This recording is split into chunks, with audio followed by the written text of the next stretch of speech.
সানপুরের স্কুলের আমাদের সোনারঘাটের মেয়েরা যদি বিভাগীয় চ্যাম্পিয়ন হতে পারে, ছেলেরা কেন বই দিচ্ছ? তোমরা কেন লেগে বই দিচ্ছ? টেকা লাগে, পয়সা লাগে, আমি ব্যারিস্টার আছি না? আমি যেহেতু বুনার জিনে আমার ফুলা বানাইতাম পারছি, তা আর বাকি রয়েছে কেটা? আর মানুষে তো জানে 13টা গরু বেসমো কইছি।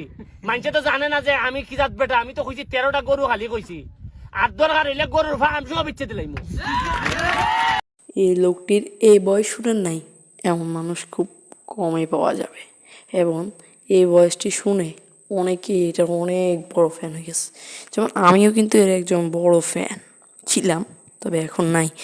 নির্বাচনের পূর্বে ইনার অনেক অনেক এমন সুন্দর, সুশৃঙ্খল, ভালো কাজের নমুনা আমাদের সামনে অনেক তুলে ধরা হয়েছে। যেমন ছেলেফেলেকে ফুটবল খেলার জন্য উদ্বুদ্ধ করা, খেলাধুলার জন্য উদ্বুদ্ধ করা, হ্যাঁ, আর বিভিন্ন ধরনের কাজ করা, সামাজিক কাজ করা, ইত্যাদি ইত্যাদি। কিন্তু আমাদের স্বাধীনতা সংগ্রামে, অর্থাৎ 2024 সালের জুলাইয়ের সংগ্রামে তিনি খুবই একটি বড় দুষ্কৃতকর কাজ করেছেন। তিনি শেখ হাসিনাকে, ডিক্টেটরকে তিনি মূল্যায়ন করেছেন, অর্থাৎ তার পক্ষ হয়ে কাজ করেছেন। এবং ওই সময়ে তার একটি বক্তব্য দেখেন। আমি এই প্রশ্নটাই আমার কাছে মনে হয় আমার জীবনের সাথে মানানসই না।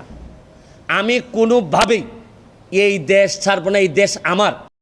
তা আপনাকে বলতেছি, যখন দেশটা স্বাধীন হয় তখন কে জানি দেশ থেকে পালিয়ে গিয়েছিল, গিয়ে বাইরে অনেক দিন থেকেছে, আমরা তো সব ভুলে গিয়েছি। তারা যাচ্ছে বা যাওয়ার প্ল্যান করতেছে, তাদের তো অনেক কারণ থাকতে পারে। তবে আমি মনে করি, মনে রাখবেন, প্রকৃত আদর্শের একটা মানুষ কোনোদিন তার আদর্শের মানুষকে এই বিপদে রেখে, ক্রাইসিস মোমেন্টে রেখে যাইতে পারে না।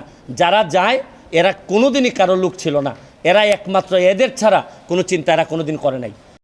তা আপনাকে বলছি, আপনার জননেত্রী মাননীয় প্রধানমন্ত্রী, সম্মানিত প্রধানমন্ত্রী শেখ হাসিনাকে তো রেখে আপনি যেতে চান নাই, কিন্তু যখন আপনাকে রেখে গেল, এখন কোনোভাবেই জামাত বিএনপির এই ক্ষমতায়, এই দুর্নীতিগ্রস্ত এইরকম একটা ক্ষমতায় আসার জন্য, বাধা দেওয়ার জন্য যা যা করা লাগে আমি করব।